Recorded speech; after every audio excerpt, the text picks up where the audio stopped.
Going Beyond is a presentation of Beyond Housing, helping entire communities become better places to live with RareGem Productions. Reliance Bank, your locally owned hometown bank, is pleased to sponsor today's Going Beyond radio show. With 20 locations throughout the St. Louis area, Reliance Bank is making money a little friendlier. Member FDIC and equal housing lender. We're going beyond. Today on Going Beyond. On today's show, we're going to talk about things that are happening in Ferguson. We're going to talk about the Michael Brown tragedy. And joining me today is someone I think is absolutely qualified to lend some voice and guidance. So, as an officer for 24 years, this looks really bad. But the problem is, and everyone knows this, is that it's very hard to build relationships during a crisis. You need to build them before the crisis because that's when they're really important. And so it appears that, at least from Ferguson's standpoint, they didn't have those relationships beforehand. And in some ways, they had an inability to connect. Former chief of police for the city of St. Louis, now professor at the University of Missouri, St. Louis, my friend, Mr. Dan Isom. Beyond Housing is going beyond. That and more ahead today on Going Beyond with Chris Krehmeyer, right after this. Reliance Bank is focused on meeting the banking needs of the entire St. Louis community. That's because Reliance Bank, unlike the big national banks, is locally owned and operated. It's run by people you know, and that's important when you're looking for a personal checking account that's really free, a mortgage, or a loan for your business. So stop in and introduce yourself at one of their 20 branches throughout the St. Louis area. Reliance Bank, making money a little friendlier. Member FDIC and equal housing lender. My name's Dawn Winkler. I'm the Executive Director for United for Children. I believe in accessibility for all children, and I believe in always going beyond. We're going beyond. Welcome to this edition of Going Beyond. I'm your host, Chris Krehmeyer, President and CEO of Beyond Housing. On today's show, we're going to talk about things that are happening in Ferguson. We're going to talk about the Michael Brown tragedy. And joining me today is someone I think is absolutely qualified to lend some voice and guidance. Former chief of police for the city of St. Louis, now professor at the University of Missouri, St. Louis, my friend, Mr. Dan Isom. Dan, welcome to the show. Thank you, Chris. So, Dan, I don't even know where to begin. Now, this for a frame of reference, it's Monday afternoon at noon when we're taping this. So when it airs, a whole lot may have happened between now and then. I'm hopeful that it doesn't and it's quiet, but we'll have to wait and see. But let's just kind of talk about maybe the lens of where we're at today. We have a group of protesters who are angry and frustrated about the killing of Michael Brown. We have a small subset of people who are causing problems. And now we have the National Guard, the State Highway Patrol, St. Louis County Police Department, City of Ferguson, and for what I can tell, a number of other police departments on the ground trying to keep the peace. And doesn't seem to be very successful so far. So kind of give us a little bit of your sense of the big challenges, maybe some of the things that either is not being talked about enough or it doesn't seem to be happening on the ground. Well, the big challenge right now is that we've got multiple groups and constituencies that we have to deal with. I think everyone would say the most important point is trying to get answers to the central question.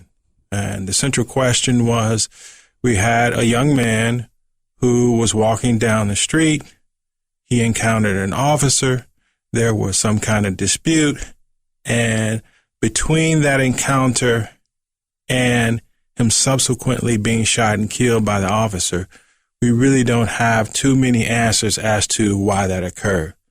Now, I think everybody can agree on the fact that with those few facts, it's very, very concerning for all involved.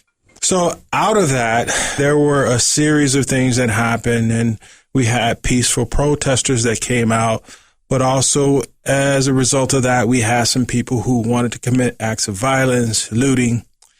And we've been locked in this cycle of peaceful protests in the day and violence, vandalism between the police and a group of people who are very frustrated. Now, some people say these are outsiders, but it could be insiders. We don't know the motives of that. But what we do know is that we haven't been able to come to a solution on how we deal with that. I think part of the problem is the genesis of the investigation, the genesis of how we set up rules in terms of the protest in the beginning. And so now it's very difficult for you to structure some rules and some balance when it wasn't done. The horse done left the barn. Right. And so I don't know the exact answer right now. I know that it's going to come through dialogue.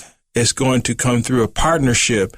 And it's going to be through setting down some rules of engagement. So let's start with your beginning point. There is a great desire by a lot of protesters to have something happen quickly because this young man was killed. And now the autopsy's been out. He was shot 6 times, all from the front, it appears. Again, everything's inconclusive, right? It doesn't tell us anything other than he was shot 6 times, which again, as a layman, that seems like a lot, but don't know if that's right, wrong, or indifferent, but it will clearly inflame those who are looking for, again, can we arrest this officer? Why isn't he in custody? Why? And then will he be charged with? And again, the legal facts behind this, again, for those who are protesting, I think for John Doe citizen are important to understand. I'll give a quick snapshot, Chief, and then you either correct me or fill in the blank. Clearly, when an officer feels like he's in danger, he has absolutely the right to protect himself. And under that kind of scenario, the highest charge is second-degree murder. Subsequent to that, you drop down to manslaughter and then everything else underneath there. Right. But typically that won't happen until the investigation is complete, right? Because to your point, we just don't know. We know that they came together on the street. We don't know all the facts from that. A lot of folks are pronouncing murder and knowing everything, and clearly there are things that may lean that way, but is not conclusive, and an investigation thorough has not yet been complete. Right. So here's the problem, and it's probably not the answer that either side wants. So as an officer for 24 years, this looks really bad. If I had to go just based on the facts right now, I would say, wow, this doesn't look like a justified shooting. With that being said, I don't know. I don't know. All the facts are not out there.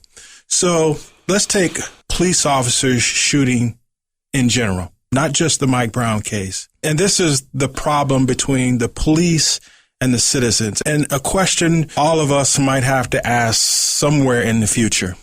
So when an officer performs his job and he has to use deadly force, the establishment, the criminal justice establishment, doesn't go into the investigation assuming that the officer is a suspect. Now, is there a situation at some point where he should be assumed to be a suspect? Still innocent, but a suspect nonetheless. Still innocent, but a suspect nonetheless. But in most cases, when you start that investigation, and here's the problem, you assume that he is engaging a person using force against a person who has committed a crime. In this case, there is evidence that suggested early on that maybe that's not the case. And so how quickly does the criminal justice system pivot towards the officer performing his job and the officer being a suspect? Now, that's not a question that I could answer right now because I don't have all the facts. But the question is, how quickly do you pivot to that? And right now, I think there's a struggle between those voices who are saying you should have pivoted to him being a suspect on day one. And you have a system that say, no, that's not usually how it works. We have to do our complete investigation. We have to get all this information, collect it, process it, and then make a determination whether or not he is a suspect. And it's that same system whose first information about the encounter came from the police officer. Absolutely. Right. So the first bit of information came from the police officer, and they can't discard that, right? They need to hear everything else and, again, begin the weighing process. But if that's the first thing they heard, they would have no reason not to believe them unless the officer, for whatever reason, has an unbelievably bad track record. And that does not appear to be the case in this circumstance. I mean, I've heard this in an interview before, and we don't have the officer's statement, and I think many people want it. Yeah. But it's safe to say that the officer's statement is going to be different than the witnesses that we've heard from. Clearly. Clearly, it's going to be different. So what do you do in that case? Do you say that the officer is a suspect from day one? And people who say that should occur are right. If we judge the officer to be a suspect day one, like anybody else, then they're right. It would have happened more quickly. He might have been arrested already. But I will say generally that's not how it works in most officer-involved shootings. And is that by written protocol or is that just by de facto? This is how the system kind of works. Well, it's de facto of how the system works. This system presumes, not based on fact, that the officer was performing his legal duty. And until we get other information and process that other information, until that such time, we don't pivot towards him being a suspect. So I think it's a real dilemma that we are in as a community at this point. And I don't have the information to make that determination. What I would suggest, though, is that this is different. Yeah, no question. It is different. And so it has to be handled differently. And in some ways, I don't think the system has pivoted based on what little we know and based on the outcry of the community. Right. And again, I guess when the dust settles, can we start having a conversation about that, right? Again, if the system inherently says we're going to side with the police officer from the beginning versus anybody else in public. Now, again, I get they're here to serve and protect, and they put their life on the line every day. So do they get some dispensation about, look, I was doing my job? But clearly in this case, a lot of the anger is this young man was dead, was shot 6 times now. And again, some accounts of witnesses other than the officer said he had his hands up. Right, hands up, don't shoot. And again, that just feeds into this narrative about this young African-American young man is dead, and the person who did it is walking around safe. And to your point, not even a suspect yet. And again, that just leads to infuriation by folks who are looking for a sense of justice, and this does not look and feel like it. Right. I think the conversation has to be had, and maybe it needs to be made immediately now in light of the tensions that are going on and the public's desire to have more fairness. Can there be a determination now of whether or not he is a actual suspect, right? So we have 3 witnesses that are fairly credible. I don't know if the medical examiner has finished its autopsy, but surely it's done a preliminary autopsy that could give some information. The officer has made a statement to the officials.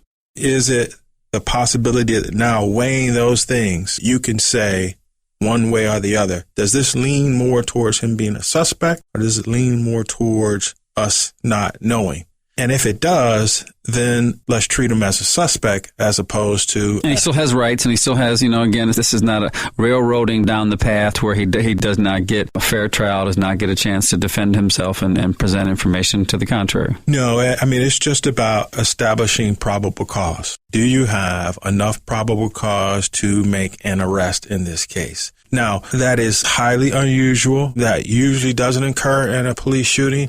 But just because it is unusual doesn't mean it can't be done. If a piece of the underlying sentiment here is that folks in community don't trust police, not everybody, but clearly there's an undercurrent of, you can't be trusted. If there's an undercurrent of there's not a positive relationship, and then the assumption is that no matter what police officers do, they're going to get away with it. It strikes me that on the macro, right, and not so much about the inflammation right now, but on the macro, that folks have an honest conversation about if a piece of this to resolve some of this is say, look, in the future, here's how we'll handle things like this.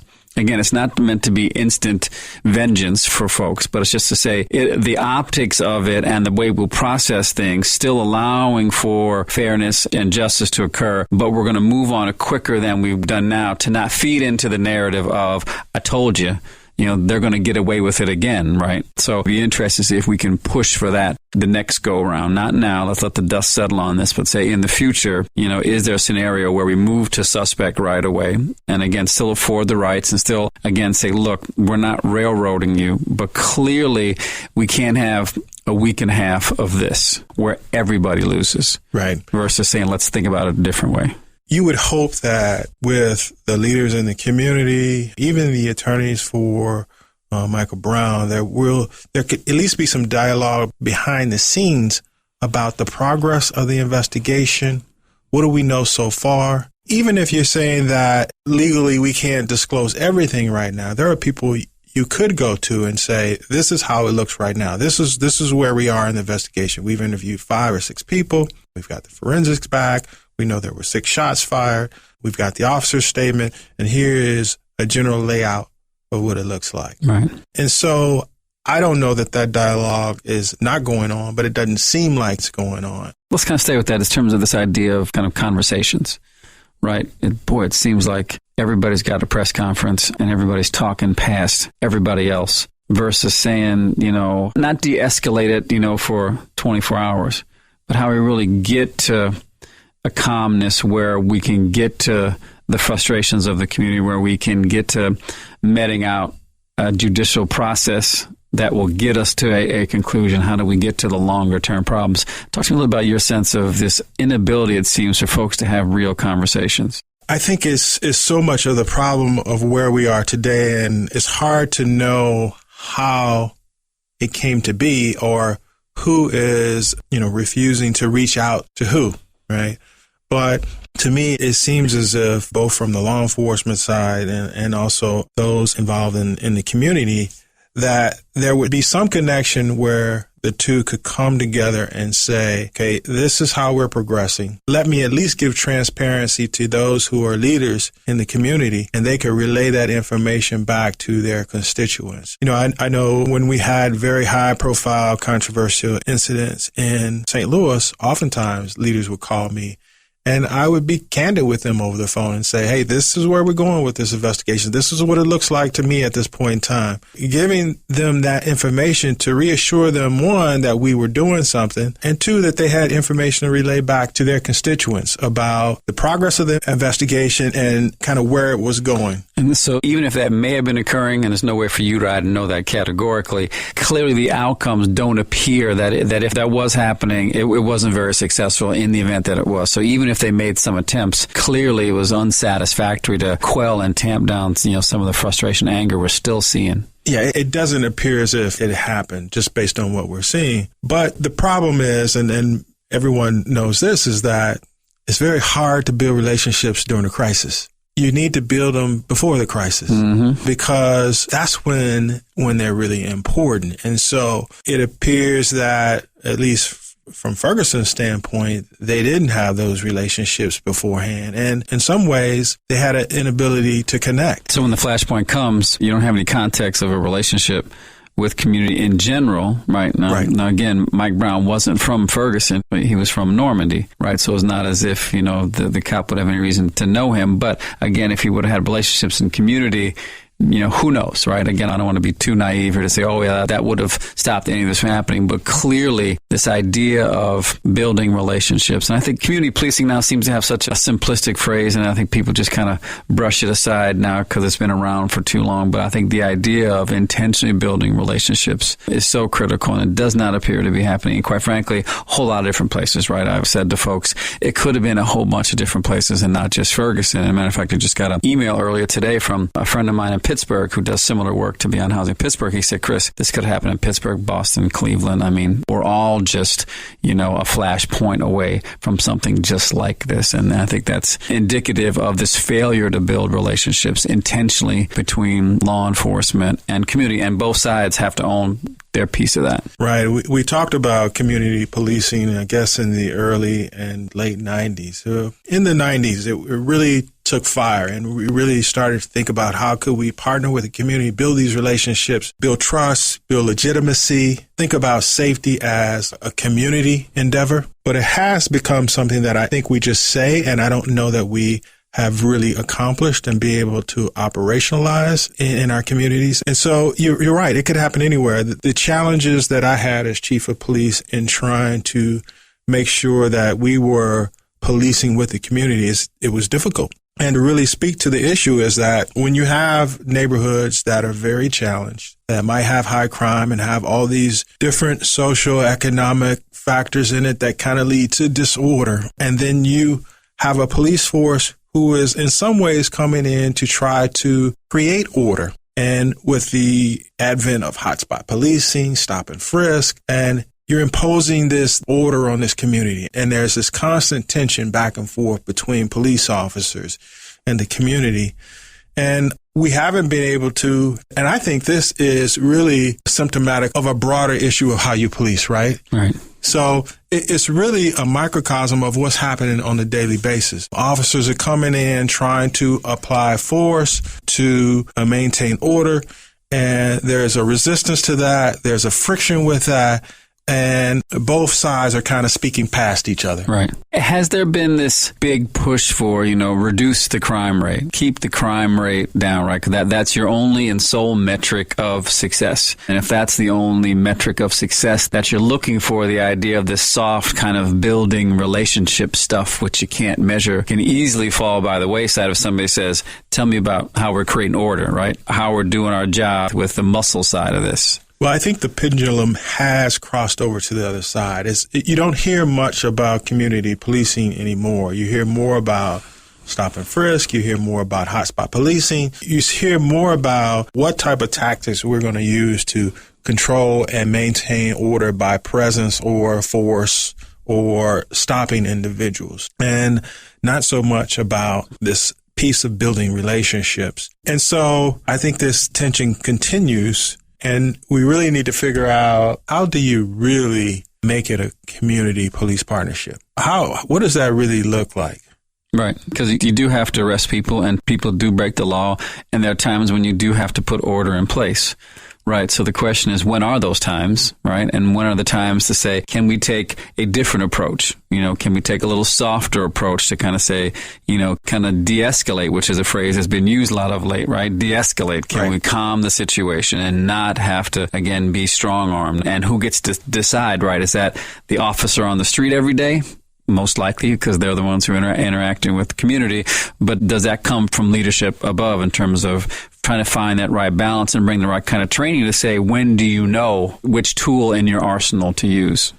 Yeah, and there's got to be something deeper here, because this type of frustration reaction doesn't happen in every community. It doesn't happen with all people who have encounters with police. And so I think we have to realize and also recognize that, yeah, there is something else going on here. What I am seeing, though, is that in this case, there has been a lot of people in the community who have taken on the responsibility of trying to maintain order, trying to bring calm, trying to have dialogue. And I think those are some lessons we might be able to take away from this and look at, how do we do this on a regular basis? We know we have young men who are out there doing things that aren't appropriate. One, do we have to use force always to try to maintain that order? Can there be a group of men and women in the community who help us on the ground policing those issues?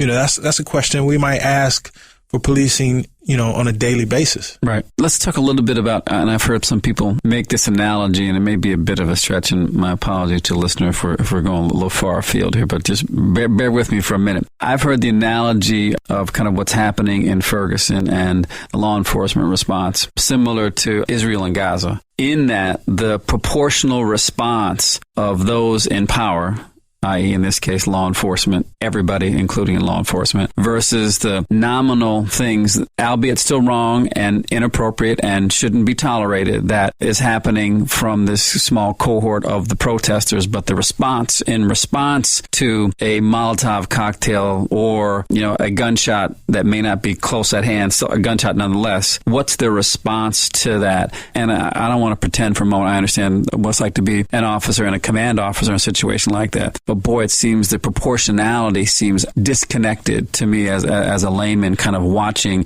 Do you need to respond? Yes, you absolutely need to respond. But how do you respond? And what is then the reaction to a mostly peaceful crowd when you have to have tear gas and everything else that's happening? Talking a little bit about this kind of proportionality and how does one think about that? In terms of the police response with the tear gas and also the smoke bombs, the flash grenades and things. And the rubber bullets. I've heard several folks on Sunday night that there was a much more significant use of rubber bullets Sunday night. And the rubber bullets, if they've used those, is the problem with it. One, it looks really bad. I mean, in terms of the police force, so that's one issue. The other issue is that it's just not effective. It hasn't worked. And one of the reasons it hasn't worked is that certainly the optics of it are bad, but it's really not accomplishing anything other than pissing people off. You throw tear gas, it'll make your eyes water. You throw smoke bombs, you won't be able to see, but it's not really removing anybody from the area.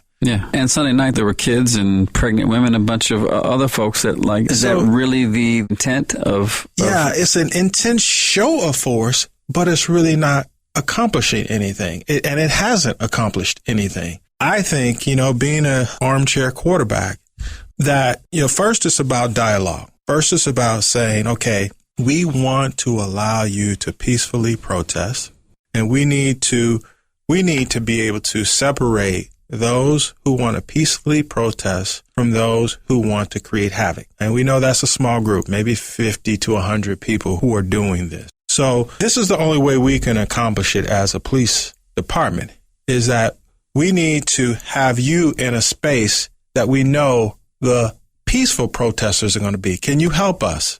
Okay. We might have to do some barricading and stuff, but we know you can stay in this peaceful place as long as you want to. Okay. But we're going to have to block off some areas. We're going to have to designate some areas as no-go areas, right? So we need to keep the flow of traffic going. So we can't have people standing in the middle of the street. We need businesses to continue to do their businesses because we want them to make money and they have families as well. So we're going to make sure the businesses are open and they can have flow of traffic in there as well. Because this is West Florissant Road. This is not a side street. This is West Florissant Road. This is a major thoroughfare. And we're going to have police designated along this route, just in their cars. They don't have to be in riot gear, but, 2 officers in a police car stationed along the route in front of these businesses to make sure that those businesses are protected. And here's the key. If you do that, then the 50 or 100 people are going to be clearly recognizable. The second thing is that as you push people one way, you can't push them into areas and not have anybody there. Right.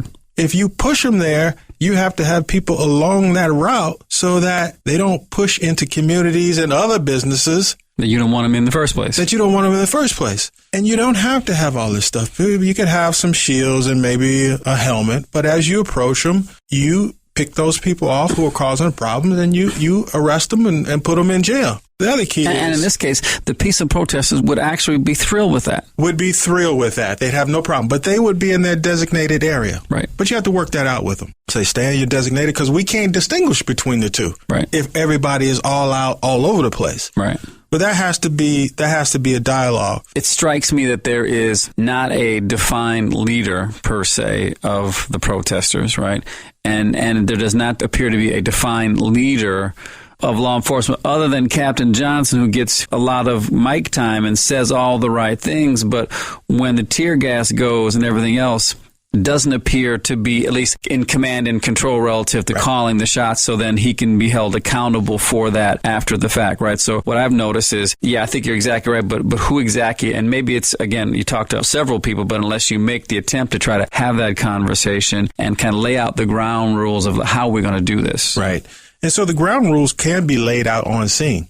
I mean, you can speak to leaders behind scenes and on scene and say, hey, we're trying to control this situation. All we can do it is to have some sense of control, even with the protesting. We're not denying you your right to protest, but there needs to be some structure to it, right? And then the other thing that law enforcement, and I assume that they might be doing, and I guess I might be telling a secret, is that you should have undercover people within the group of protesters. You should have people within the group of peaceful and undercovers within the group of non-peaceful protesters, where you can get intel about what they're planning to do. And also you can pick out the actual people who are throwing the cocktails, who are firing the shots. And if they're doing that, we're not hearing about the success of that, right? And so you could strategically pick out those people, right? I'm undercover, I'm behind the scenes looking like them, and I radio and say, I know who it is. And where in the red shirt with the blue pants and where they are. And where they are. Let's pull them out. Right. It can be accomplished. Not easy, right? I don't think you are trying to pretend like, this is easy. And you and I sit in the radio station and we have all the answers. However, again, a lot of folks have been just raising their arms and saying, I don't understand this. Right. This doesn't make, yet again, another, maybe one time, right? But consistently, night after night, even when it seemed like things were getting better, right, we're still having this in our community and still being on the national news as here's Ferguson, Missouri, suburb of St. Louis. And again, we have to use tear gas. And to your point, I was the chief of the city of St. Louis, one command, one unified command. So it's easier for me to manipulate strategy and have people on the same page because they're all under one command. We do have to recognize that this is multiple commands. It's Ferguson, St. Louis County, Highway Patrol, and there are all other smaller municipalities that are also wrapped into this initiative. So that makes it more challenging. Command and control is a little challenging when you got lots of people who think they're the chief. Right. Let's kind of talk about, this kind of next phase here. And clearly we're not, as a Monday afternoon, we're not out of the woods yet. We still got a lot of challenges in front of us. So the National Guard's coming now. More guns, another layer of who's on first. My fear is that we're not going to have the conversations. And my fear is we're not going to have can we talk about how we do this together? And then if there is a heavier hand that has even been played before, when the peaceful protesters now start getting locked up and start getting rousted even more than they have, that is going to, again, raise the temperature even hotter than it is now. And that is not good for the situation. It's not good for our community. I'm hoping that the strategy is not just more force and presence. Because the National Guard doesn't have any expertise in urban situations like this. That's not their expertise, is it? I would doubt that they've had training or experience in this type of incident. You know? And if they do, we apologize. But again, I'm right. I mean, it's something that usually major police departments have to deal with. Right. Large urban cities. Because it's very tactical and very detailed on the ground stuff. I don't know why a National Guard would be trained in anything like that. I don't think. But again, I'm not sure. But it just worries me that we keep going up the ladder to who's got the next biggest gun. Right. Right. Who comes after the National Guard? Do you call in the Army? I mean, I'm not sure the point of this escalation if the strategy doesn't change. If the strategy doesn't change. To give people an example of the dialogue that goes on oftentimes in urban cities when you have protesting is that you reach out to the leaders of the protests and you even negotiate arrest. You will say... Okay, say that again, because I'm aware of this, but I'm sure maybe not of our listeners are. So you actually negotiate, we're going to arrest about 10 of you. Right? And you want to get arrested because you want to make your point. Right. We'll do this peacefully. We'll do it peacefully. Nobody has to get roughed up. Right. We know you're going to show up at a certain point of time at a certain place. So all going to be organized because you need to make your point. You need to get on the news. We're going to do this. And it'll be organized. It'll be scripted. You have your First Amendment rights to do what you want to do. We have to maintain law and order. We're going to do our job. And at the end of the day, hopefully it will be uneventful. If you want to be on the news and it's newsworthy, you get on the news, you do your thing, and the police handles it in a way where you're not on the national news because of the way it got handled. Right. And even if you want to have a protest that, goes down the street, we have that and we say at some point it has to move to the sidewalk and, there's parameters about what you could do on the sidewalk. All of these are rules of really the game of protesting, and it allows for a peaceful existence of the two. And if you want to protest in a legal fashion 24 hours a day, every day of the week, you have a right to do that. And again, I think let's make sure everybody understands that, right?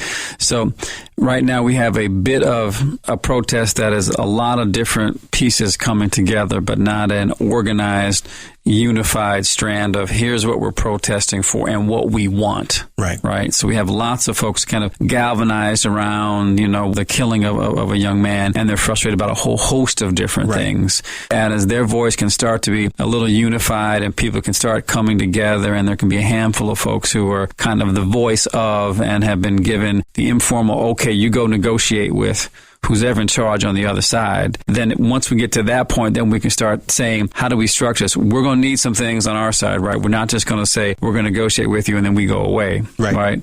We're going to need something. And then maybe you need to arrest us so we have a bigger platform to raise the issues of the unfairness and inequities, right? Getting arrested in the middle of the night because you got just tear gas, not exactly get you what you want. No. But a nice camera shot where you're getting handcuffed in a peaceful protest, marching for the sense of justice that you're looking for, could get you what you want, which is an elevated exposure for your cause. I think early on there were some people out there who really could have helped, like Antonio French.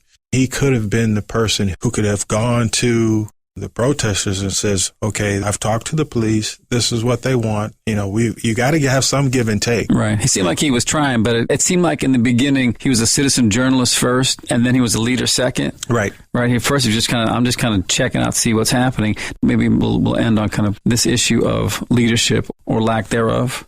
Because it seemed like there was this space between the protesters and law enforcement that nobody filled in an effective way. Right. So we had a number of folks who tried to step in that space. Yes. You know, we had clergy, we had elected officials, but it clearly seemed, at least to the majority of the protesters, didn't want to hear from them. Right. And, you know, things that I've been hearing are, where have you been? You know, old guard leadership. Have you been in our communities? Have you been talking to us about our challenges and what we think is right or wrong and things that'll make our life better? So if you haven't been here, you just can't show up and expect us to follow you. Right. Like I think what used to happen, right? Are we in this space where we're transitioning from, you know, leaders of yesterday, but we're not quite yet here with leaders of today? I mean, Antonio French seems like somebody who clearly is getting a lot of attention for his courage and his willingness to stand in that space, right? So is he one of many who may be poised to say, yes, I'm an alderman of one of the 28 wards, but maybe I'm needed for something bigger than that because of hopefully my ability to stand in that space between folks who are enraged and mad and frustrated with their lot in life and law enforcement and the system writ large about, you know, who's in charge of all of this and who do we talk to about the unfairness of it all?